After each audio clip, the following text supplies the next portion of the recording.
नमस्कार मित्रों, हमारे YouTube चैनल में आपका स्वागत है। आइए देखते हैं इतिहास का पार्ट 5।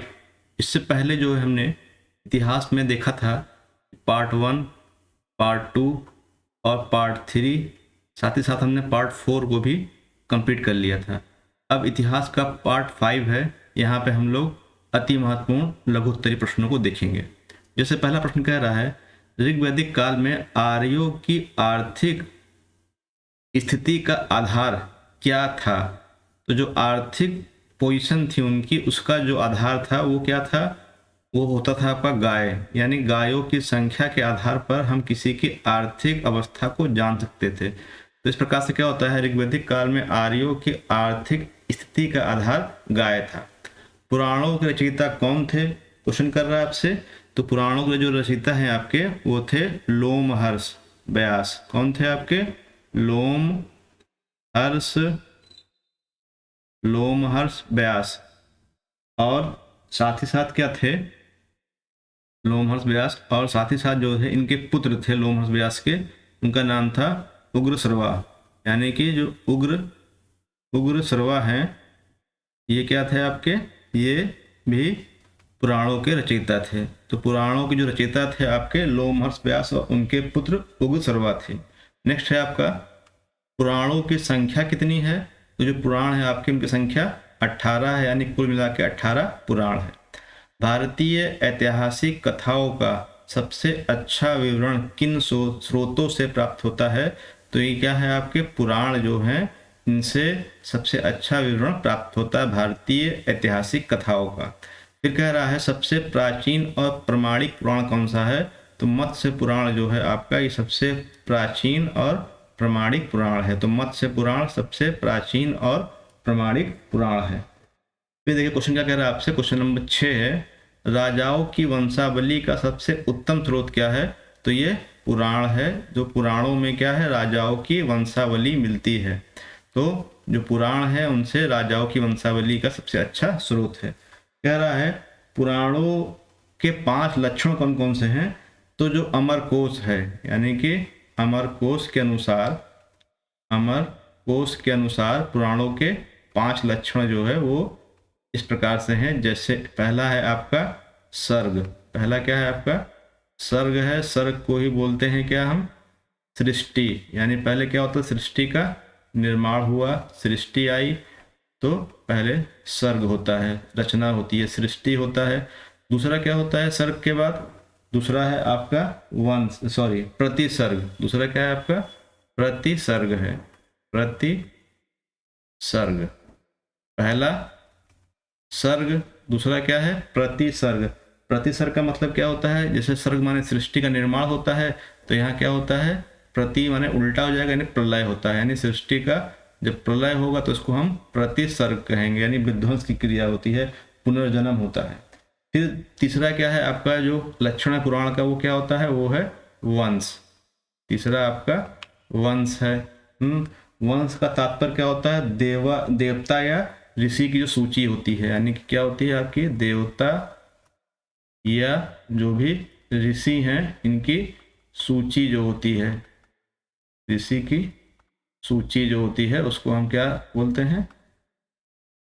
वंश कहते हैं। इस प्रकार से सर्ग, प्रतिसर्ग, वंश। चौथा क्या है आपका? चौथा लक्षण क्या है पुराणों का? जिसको बोलते हैं हम मनवंतर। क्या बोलते हैं? मनवंतर। मनवंतर इसके माने क्या होता है? इसके मतलब होता है कि जो 14 मनु के काल हैं, यानी क्या है आपके? 14 मनु के काल हैं, जो है आपके मनु के काल, तो इसको बोलते हैं मनवंतर। और जो 5वां लक्षण है वो क्या है आपका? जो पुराणों का 5वां और अंतिम लक्षण वो क्या है? वो है आपका वंशानुचरित।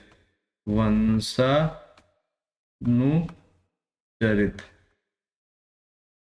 वंशानुचरित इसका मतलब क्या होता है? इसका मतलब होता है सूर्य और चंद्रवंशी चरित।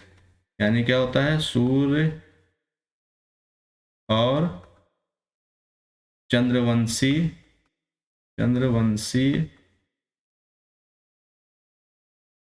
चरित। इस प्रकार से पुराणों के 5 लक्षण हुए। पहला क्या हो गया? पहला सर्ग है, दूसरा प्रतिसर्ग है, तीसरा वंश है, चौथा मनवंतर है और पांचवा वंशानुचरित। इस प्रकार से पुराणों के 5 लक्षण हैं आपके। मौर्य वंश की वंशावली किस पुराण से प्राप्त होती है? तो जो मौर्य वंश की वंशावली है वो प्राप्त होती है हमको विष्णु पुराण से। विष्णु पुराण। क्वेश्चन नंबर 9 पे आते हैं। क्वेश्चन नंबर 9 कह रहा है वायु पुराण में किस वंश की जानकारी मिलती है? तो वायु पुराण में हमको गुप्त वंश की जानकारी मिलती है, यानी कि गुप्त वंश की जानकारी का स्रोत क्या है? आपका वायु पुराण है। नेक्स्ट है आपका सातवाहन वंश का उल्लेख किस पुराण में है? तो सातवाहन वंश का उल्लेख मत्स्य पुराण में है। किसमें है? आपका मत्स्य पुराण में। सबसे प्राचीन और प्रमाणिक पुराण है आपका मत्स्य पुराण। इस प्रकार से सातवाहन वंश का उल्लेख मत्स्य पुराण में है, वायु पुराण में गुप्त वंश का उल्लेख है, मौर्य वंश का जो उल्लेख है वो विष्णु पुराण में मिलता है आपका। नेक्स्ट क्वेश्चन है आपसे, कह रहा है किस शासक को प्रियदर्शी, देवानाम प्रियदर्शी आदि के नामों से संबोधित किया गया है? तो ये कौन था? आपका अशोक था। अशोक को देवताओं का प्रिय कहा गया, तो देवानाम प्रियदर्शी। किस शासक ने परक्रमांक की उपाधि धारण की थी? तो ये कौन थे आपके? ये थे आपके समुद्रगुप्त। तो इसको समुद्रगुप्त को भारत का नेपोलियन भी कहा जाता है। और किसने कहा था? विंसेंट स्मिथ ने कहा था। तो किस शासक ने परक्रमांक की उपाधि धारण की थी? आपका समुद्रगुप्त ने। वह कौन सा शासक है जिसने विक्रमादित्य की उपाधि धारण की थी? तो आपको कौन थे आपके? वो थे चंद्रगुप्त द्वितीय, यानी कि कौन थे आपके? चंद्रगुप्त सेकेंड, गुप्त द्वितीय। नेक्स्ट चलते हैं क्वेश्चन नंबर आगे पे। क्वेश्चन नंबर 14 है आपका। विक्रमादित्य की उपाधि धारण करने वाला शासक कौन था आपका? तो ये थे आपके स्कंदगुप्त। कौन था आपका? स्कंदगुप्त ने विक्रमादित्य की उपाधि धारण की थी। क्वेश्चन नंबर नेक्स्ट 15 है आपका। डाइमेकस किसके शासनकाल में भारत आया था? जो डाइमेकस है वो जो है आपका सीरियन नरेश का राजदूत था, और ये जो है बिंदुसार के समय में जो है, बिंदुसार के समय में जो है आया था। तो किसके समय में आया था ये आपका? ये मौर्य शासक था आपका बिंदुसार। बिंदुसार के समय में ये आपका आया था। बिंदुसार अशोक के पिता थे। डाइमेकस किस सीरियन नरेश का राजदूत था? तो ये किसका था आपका? सीरिया के नरेश थे अंतियोकस। अंतियोकस। तो ये अंतियोकस का राजदूत था। कौन? डाइमेकस। क्वेश्चन नंबर 17 पे आते हैं। किन प्राचीनतम लेखकों के विवरण से 5वीं शताब्दी ईसा पूर्व के भारत और फारस के संबंधों की जानकारी मिलती है? यानी भारत और फारस यानी ईरान के जो संबंध है उनकी जानकारी 5वीं शताब्दी ईसा पूर्व के किस विवरण से मिलती है? तो ये क्या था आपका? ये थे आपके टेसियस और हेरोडोटस, यानी टेसियस और हेरोडोटस, इतिहास के पिता हेरोडोटस के विवरण से जो है हमें भारत और फारस के बीच के संबंधों की जानकारी प्राप्त होती है। तो ये क्वेश्चन नंबर 18 कह रहा है टेसियस और हेरोडोटस किस देश के प्राचीनतम लेखक थे? तो ये यूनानी थे, यानी यूनान देश से संबंधित थे आपके टेसियस भी और हेरोडोटस दोनों ही। और इसमें जो हेरोडोटस हैं इनको इतिहास का पिता कहा जाता है। क्वेश्चन नंबर 19 पे आते हैं। क्वेश्चन नंबर 19 कह रहा है हिस्टोरिका किसकी कृति है? तो हिस्टोरिका किसकी है आपकी? हेरोडोटस की है। किसकी है आपकी? है हेरोडोटस की है। तो हेरोडोटस की कृति का नाम क्या है? हिस्टोरिका। और इन्हें इतिहास का पिता कहा जाता है। इतिहास का जनक किसे कहा गया है? हेरोडोटस को इतिहास का जनक कहा गया है। हेरोडोटस को इतिहास का जनक कहा गया है। क्वेश्चन नंबर हम लोग 21 पे आते हैं। सिकंदर के साथ आने वाले वह यात्री जिनका यात्रा विवरण भारतीय इतिहास का प्रामाणिक स्रोत है। सिकंदर के साथ कौन से ऐसे यात्री आए थे जिनका यात्रा वृत्तांत क्या है, इतिहास की दृष्टि से काफ़ी महत्वपूर्ण है। तो सिकंदर के साथ आने वाले जो थे वो महत्वपूर्ण जो थे आपके, वो थे नियार्कस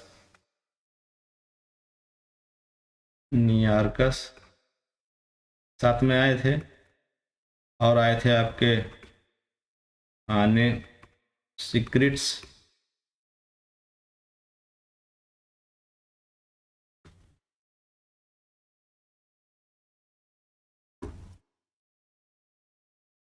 आने सिक्रिट्स,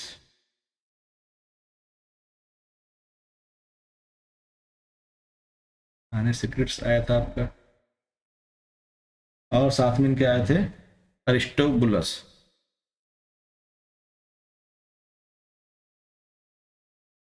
अरिस्टोबुलस।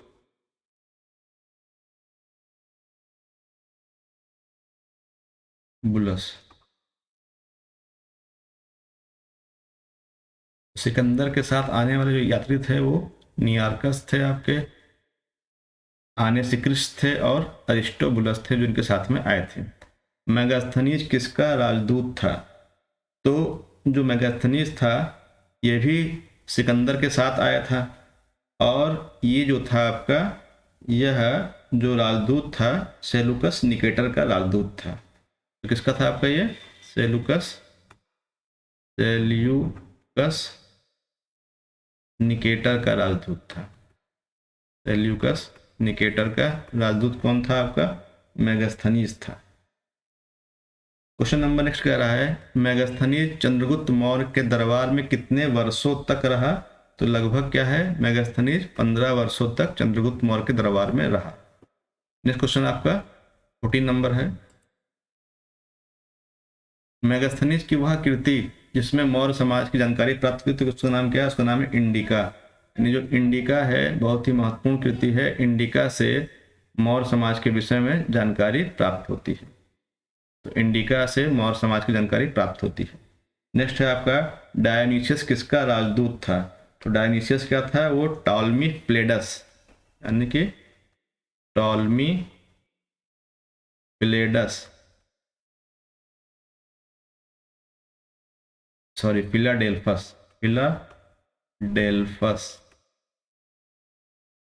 सेकेंड का राजदूत था। और डायोनिशियस किसका राजदूत था? टॉलमी फिलाडेल्फस सेकेंड का राजदूत था। डायोनिशियस जो था आपका, ये जो शासक था आपका टॉलमी फिलाडेल्फस सेकेंड जो है, ये मिस्र का शासक था। यानी कि जो मिस्र का शासक था इसने अपना राजदूत भेजा डायोनिशियस जो है। और किसके शासनकाल में डायोनिशियस आया था? क्वेश्चन नंबर 26 कह रहा है, डायोनिशियस किस मौर्य सम्राट के शासनकाल में भारत आया था? तो ये भी क्या है आपका, बिंदुसार के समय में भारत आया था, यानी कि अशोक के पिता के समय में ये भारत आया था। क्वेश्चन नंबर 27 कह रहा है, प्रथम शताब्दी में लिखी गई पुस्तक पेरिप्लस ऑफ द इरिथियन सी का लेखक कौन है? तो जो पेरिप्लस ऑफ द इरिथियन सी है, इसका जो लेखक है अगर हम उसकी बात करेंगे तो वो क्या है, वो अज्ञात है, यानी इसके विषय में जानकारी नहीं मिलती है कि इस किताब को कौन लिखा है। फिर कह रहा है, किस पुस्तक को समुद्री व्यापार की गाइड कहते हैं? तो जो किताब है आपकी पेरिप्लस ऑफ द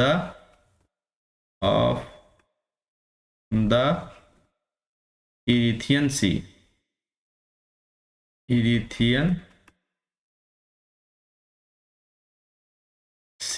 को समुद्री व्यापार की गाइड कहा जाता है।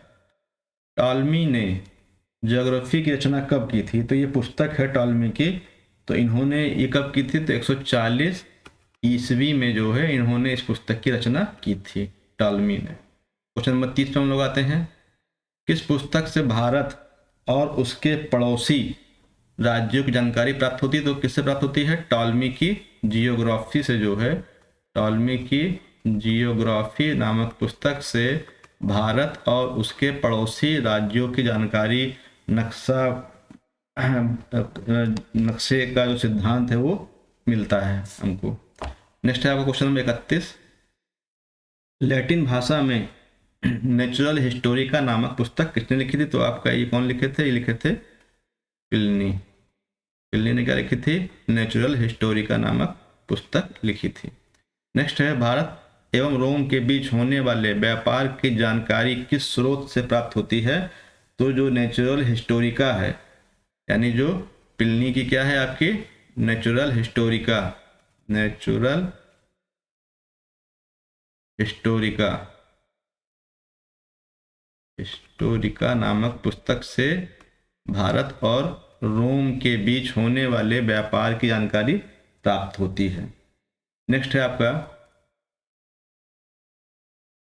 क्वेश्चन नंबर 33 है, भारत आने वाले यात्री फाहियान, ह्वेनसांग, सुंगयुन और इत्सिंग का संबंध किस देश से? तो ये सब क्या थे आपके, सब चीन के थे, चीनी यात्री थे और भारत में जो है बौद्ध धर्म की शिक्षा ग्रहण करने के उद्देश्य से आए थे।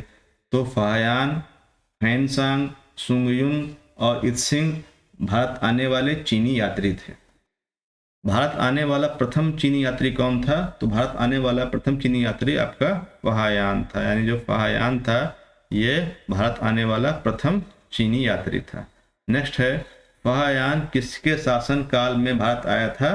तो ये क्या है, चंद्रगुप्त सेकंड के शासन काल में भारत आया था, यानी चंद्रगुप्त द्वितीय के शासनकाल में फाहियान भारत आया था। नेक्स्ट है 36 नंबर क्वेश्चन, मध्य प्रदेश के समाज और संस्कृति का उल्लेख करने वाला चीनी यात्री कौन था? तो फाहियान जो था, यानी कि फाहियान जो था इसने मध्य प्रदेश के समाज और संस्कृति का उल्लेख किया है। फिर कह रहा है सुंगयुन कब भारत आया था? तो चीनी यात्री था सुंगयुन, ये 518 ईस्वी में भारत आया था। कब आया था? 518 ईस्वी में भारत आया था। वह कौन सा चीनी यात्री है जिसने अपने 3 वर्षीय, यानी 3 वर्ष में यहाँ रहा, 3 वर्षीय प्रवास के दौरान बौद्ध ग्रंथ की प्रतियां एकत्रित की? तो कौन था आपका? सुंगयुन था। सुंगयुन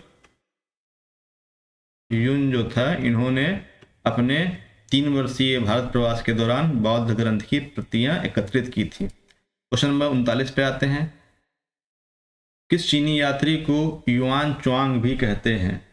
तो जो ह्वेनसांग है आपका, ह्वेनसांग को हम क्या बोलते हैं? युआन च्वांग भी कहते हैं। नेक्स्ट है, ह्वेनसांग किसके शासनकाल में भारत आया था? तो ये किसका आया था आपका? ये हर्षवर्धन के शासनकाल में भारत आया था। तो हर्षवर्धन के शासनकाल में ह्वेनसांग भारत आया था। क्वेश्चन नंबर हम लोग आते हैं 41 पे, चीनी यात्रियों में सर्वाधिक महत्व किसका है? तो चीनी यात्रियों में सर्वाधिक महत्व हम लोग देते हैं इसको, ह्वेनसांग को। तो ह्वेनसांग का चीनी यात्रियों में सर्वाधिक महत्व है। भारत आने वाला प्रथम चीनी यात्री कौन था? तो फाहियान था। और सबसे महत्वपूर्ण कौन था आपका? ह्वेनसांग था। किस चीनी यात्री को तीर्थ यात्रियों का राजकुमार भी कहा जाता है? तो ह्वेनसांग को क्या बोलते हैं हम? तीर्थ यात्रियों का राजकुमार कहते हैं। तो ह्वेनसांग को तीर्थ यात्रियों का राजकुमार कहा जाता है। वह चीनी यात्री जिसने अपना यात्रा वृत्तांत सियूकी नाम से लिखा, यानी सियूकी नाम से लिखने वाला यात्रा वृत्तांत कौन चीनी यात्री था?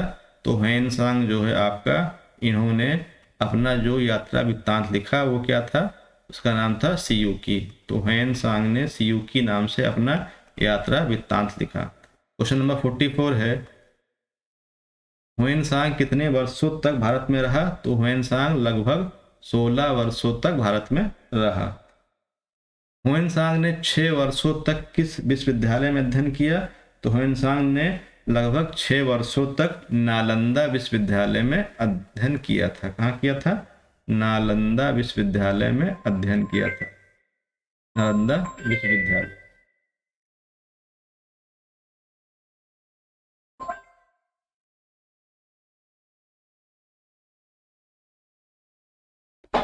तो ह्वेनसांग ने 6 वर्षों तक कहाँ अध्ययन किया था? नालंदा विश्वविद्यालय में अध्ययन किया था। नालंदा विश्वविद्यालय। लाइफ ऑफ ह्वेनसांग नामक पुस्तक किसने लिखी है? तो एक हुए थे हुईली, क्या नाम था उनका? हुईली। थोड़ा राइटिंग साफ नहीं बनती है। तो हुईली जो थे, इन्होंने लाइफ ऑफ ह्वेनसांग नामक पुस्तक लिखी थी।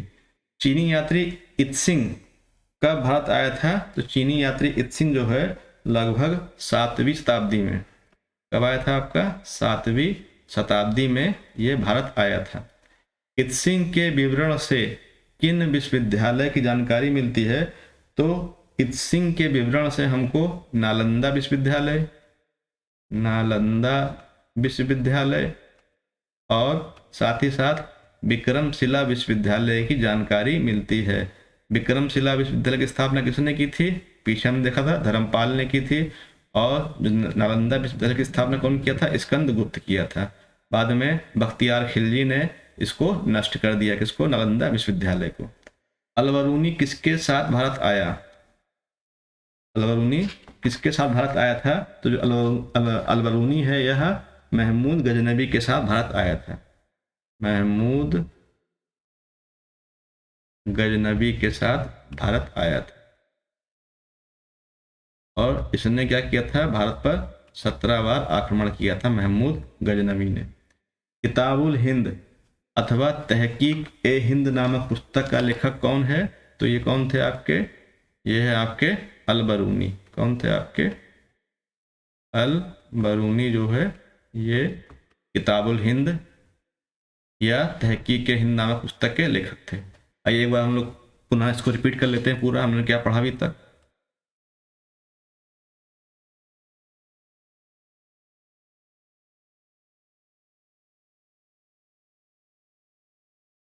जैसे क्वेश्चन नंबर 1 कह रहा है आपसे, इतिहास का पार्ट 5 है ये आपका।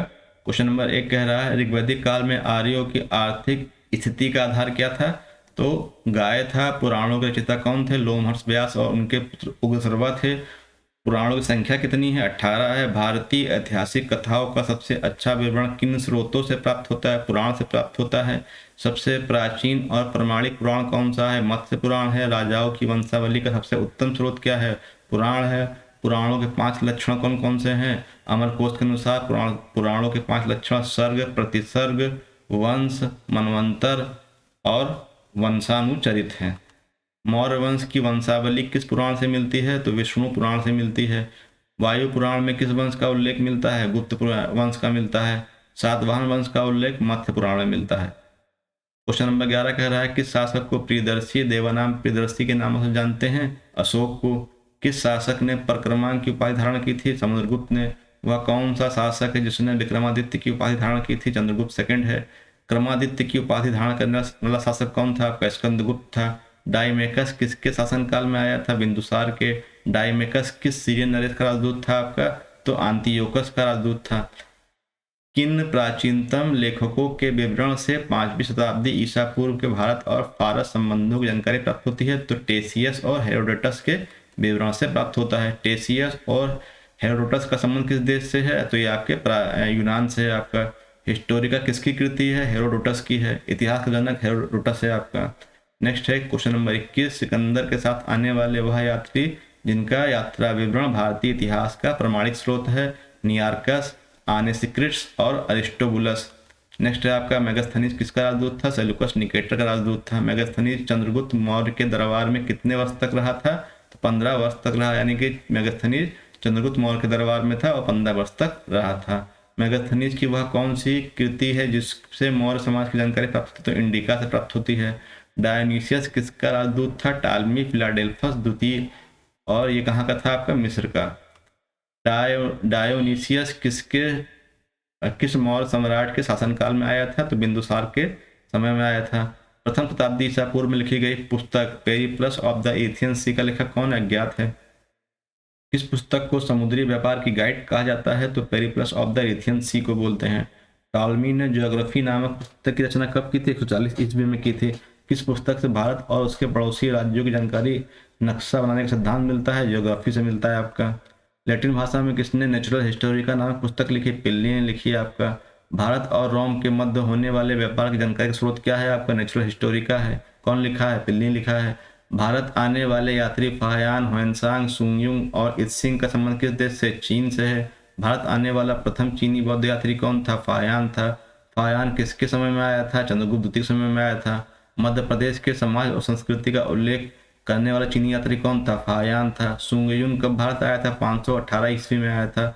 वह कौन सा चीनी यात्री है जिसने अपने 3 वर्षीय प्रवास के दौरान बौद्ध ग्रंथ की प्रतियां एकत्रित की? सुंगयुन है। किस चीनी यात्री को युआन च्वांग भी कहते हैं? तो ह्वेनसांग को कहते हैं। ह्वेनसांग किसके समय में आया था? हर्षवर्धन के समय में आया था। चीनी यात्रियों में सर्वाधिक महत्व किसका है? ह्वेनसांग का है। किस चीनी यात्री को तीर्थ यात्रियों का राजकुमार भी कहते हैं? ह्वेनसांग को कहते हैं। वह चीनी यात्री जिसने स्यूकी नामक वृत्तांत लिखा? ह्वेनसांग। ह्वेनसांग कितने वर्षों तक भारत में रहा? 16 वर्षों तक। ह्वेनसांग ने 6 वर्षों तक किस विश्वविद्यालय में अध्ययन किया? नालंदा विश्वविद्यालय में अध्ययन किया था। लाइफ ऑफ ह्वेनसांग कौन लिखा था? हुइली ने लिखा था। चीनी यात्री इत्सिंग कब आया था? 7वीं शताब्दी में आया था। इत्सिंग के विवरण से किन विश्वविद्यालय की जानकारी मिलती है? नालंदा और विक्रमशिला की मिलती है। अलबरूनी किसके साथ भारत आया? महमूद गजनवी के साथ आया था और गजनवी ने 17 बार आक्रमण किया था। किताबुल हिंद अथवा तहकीक हिंद नामक पुस्तक किसने लिखी? अलबरूनी ने लिखी थी। इस प्रकार से हमने इतिहास के 50 अति महत्वपूर्ण तथ्यों को देखा। आशा करता हूँ वीडियो आपको पसंद आया होगा। चैनल को लाइक करें, शेयर करें, सब्सक्राइब करें। धन्यवाद।